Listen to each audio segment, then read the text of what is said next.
Assalamualaikum, I am Fatimah Sakinah. Today we will be presenting Environmental Management Accounting, EMA, and we divided the discussion into 4 parts, which are implementation, benefits, challenges, and issues.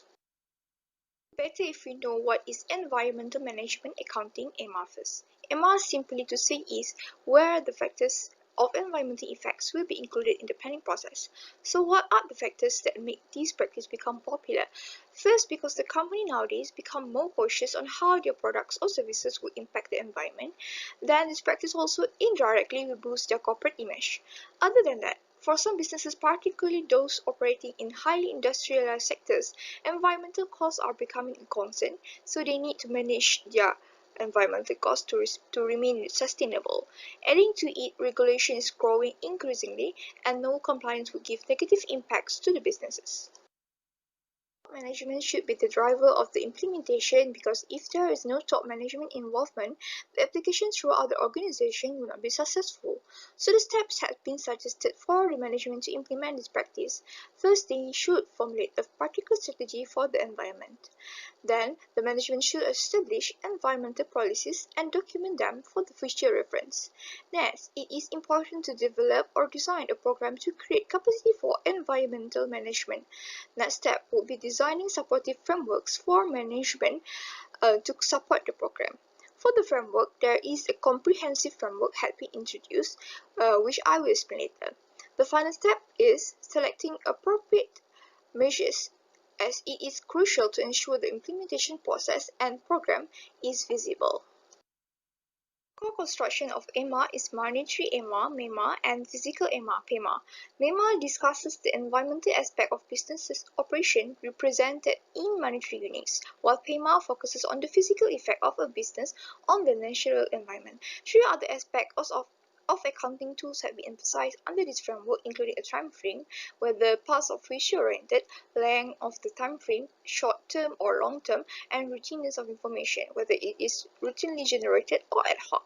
For instance, top management would concern with strategic long-term accounting knowledge used at the corporate level to organize and monitor operations. The manager might find monetary EMA with future-oriented, routinely generated information with long-term focus suit them better. Assalamualaikum, my name is Nurul Asyikin. So now let's move on to the benefits of EMA practices. Basically, it is able to reduce the cost, improve sales, and able to create environmental performance indicators, EPIs, and also give sound investment decision making. How is this practices is able to reduce cost? It is able to reduce the cost is because it is clearly identify and allocate environmental costs, which shows that it is very detailed in the cost allocation. So that's why it's able to identify wasteful practices and inefficiencies.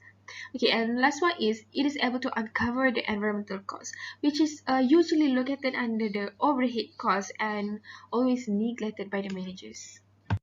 And next, it is able to improve the sales, because when the consumers are now aware of the environmental impact for the product and species, it will affect their preferences and behavior. So now they will demand for a product that is more environment aware. So the company can increase their sales by fulfill this consumer's need. And this practices, EMA practices, is also able to create environmental performance indicator (EPIs), which is this EPI will later be used to make decision. And the decision is also can be supported by collecting purely physical and monetary information. The example of purely physical information is yearly total amount of water treated, and the monetary information example is yearly total cost of wastewater treatment. And the last one is it is able to give sound investment decision making.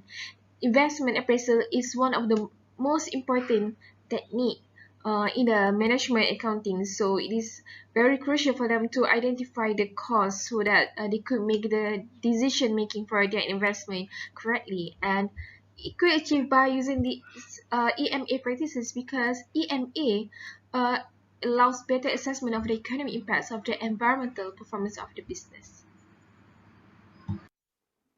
My name is Anisah. I will proceed to the challenges of EMA. The first one is cultural barrier. Negative cultural barrier may affect the implementation of EMA, include the fear of shift, management inertia, and lack of internal communication in the company. There is also a degree of conservatism among many enterprises, which inhibit the implementation of EMA and also the adoption of clean technology.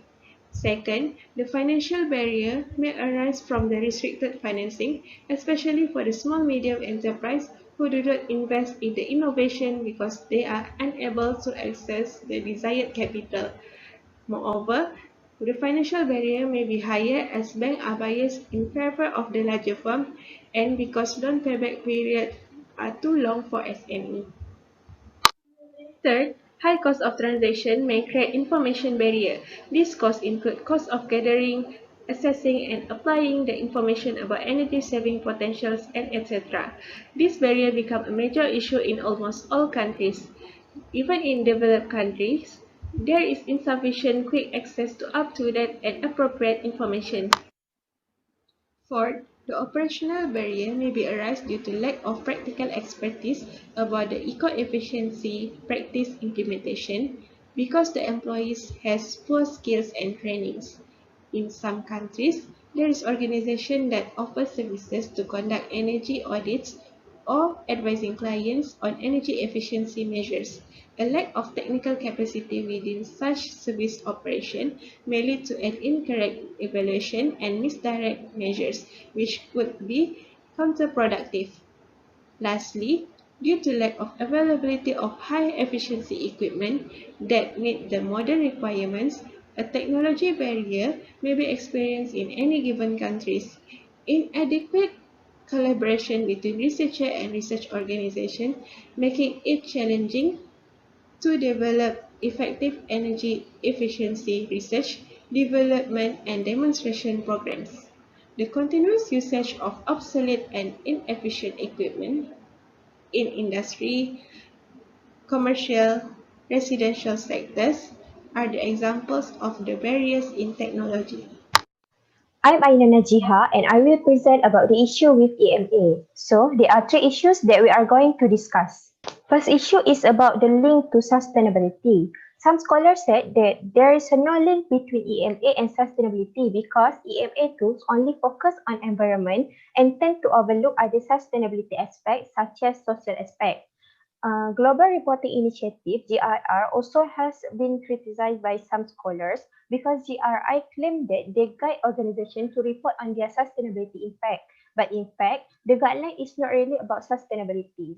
Management accountants play a role to embed sustainability consideration EMA. However, are accountants really responsible to take part in sustainability? And if so, what kind of training and knowledge would be needed for them to do so? These questions are yet to be answered. Next issue is about EMA practice among SME, which is still at a low level. Some factors that has led to this issue are lack of environmental awareness among them and also lack of pressure from stakeholders and legislation. Most common barriers that prevent them from practicing EMA is the financial barriers such as resource constraints. Next is the information barriers, which is SME have problem to identify the data needed to execute EMA.